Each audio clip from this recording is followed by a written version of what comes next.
Hello friends, welcome to new another video. সকলকে স্বাগতম নতুন আরেকটি ভিডিওতে। তো দেখতে পাচ্ছেন আমার সামনে 560K একটি রেজিস্টার এবং 400 ভোল্ট 105 যে একটি পলিস্টার ক্যাপাসিটার। দেখতে পাচ্ছেন আয়ন 4007 ডায়োড, যেটা ব্রিজ কানেকশন করা। তো সর্বপ্রথম আমরা রেজিস্টারের সাথে ডায়োডকে এভাবে সংযোগ করে নেব। এবার আমাদের এলইডি যে সেন লাইটটি, সেটাকে আমরা এভাবে সংযোগ করব যাতে প্লাসে প্লাস এবং মাইনাসে মাইনাস। দেখতে পাচ্ছেন আমাদের হলুদ তারটি প্লাস এবং সবুজ তারটি মাইনাস। তো ভিডিওটি ভালো লাগলে অবশ্যই লাইক, শেয়ার, সাবস্ক্রাইব করবেন। এবার আমরা এসি সংযোগ করব এখানে আর এখানে। তো চলুন টেস্ট করি। তো দেখতে পাচ্ছেন আমাদের লাইটটি জ্বলছে। এভাবে আমরা 20 থেকে 200টি লাইট এই সার্কিটে জ্বালাতে পারবো। পরবর্তী ভিডিও দেখি। দেখতে পাচ্ছেন আমার সামনে একটি সার্কিট, যেটা তৈরি করা খুবই সহজ, যে কেউ চাইলে তৈরি করতে পারবেন। এটা 1K রেজিস্টার এবং এটা 10K রেজিস্টার। এখানে আমরা এই দুটি রেজিস্টারকে ব্যবহার করেছি। বন্ধুরা, এই সার্কিটটাতে আমরা এরকম রিং লাইট ব্যবহার করব, যেটার বাইরের সাইডটা মাইনাস এবং ভিতরটার সাইডটা প্লাস।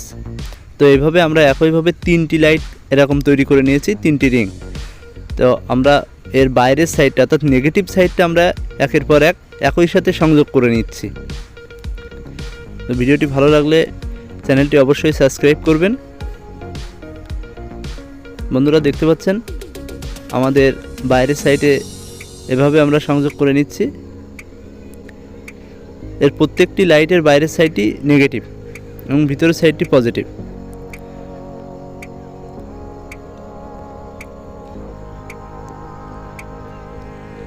এবার আমরা এই সার্কিটে একটি ভেরিয়েবল রেজিস্টার ব্যবহার করব, যেটা ভলিউম বললে সবাই চেনে। এটা আমাদের লাইটের যে অ্যাডজাস্ট করার জন্য যে সিস্টেমটা, সেটা এই ভলিউমে কন্ট্রোল করবে। বন্ধুরা, দেখতে পাচ্ছেন আমরা সার্কিটটি কমপ্লিট করতে এরকম একটি তার ব্যবহার করছি।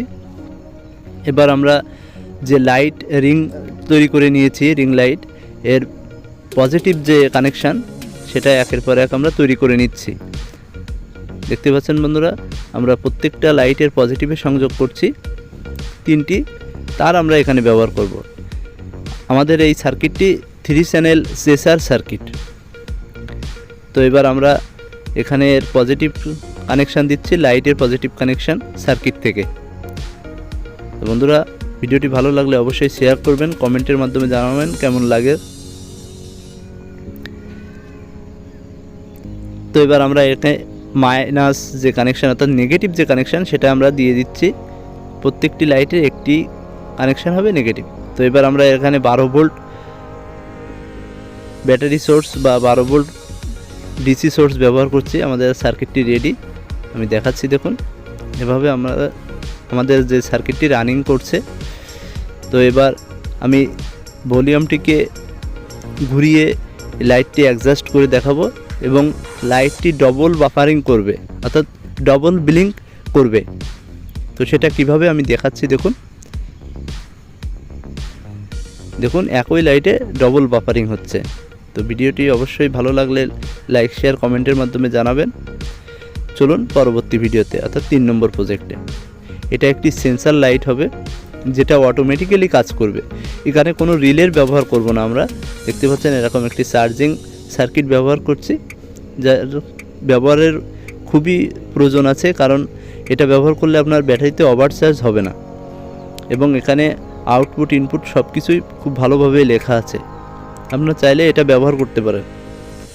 তো আমরা ব্যাটারিতে সংযোগ দিয়ে নিয়েছি। এবারে একটি লাইট অর্থাৎ 5 ভোল্ট যে ডিসি এলইডি প্লেট, সেটাকে সংযোগ করছি। এখানে প্রয়োজন হবে আমাদের এরকম একটি সার্কিট, যেটা BC547 ট্রানজিস্টার, একটি এলডিআর এবং একটি 10K রেজিস্টারের সমন্বয় করেছি। এখানে আমরা নেগেটিভ এবং পজিটিভ দুটি সংযোগ করে নিচ্ছি, যেটা সরাসরি ব্যাটারি থেকে এসছে।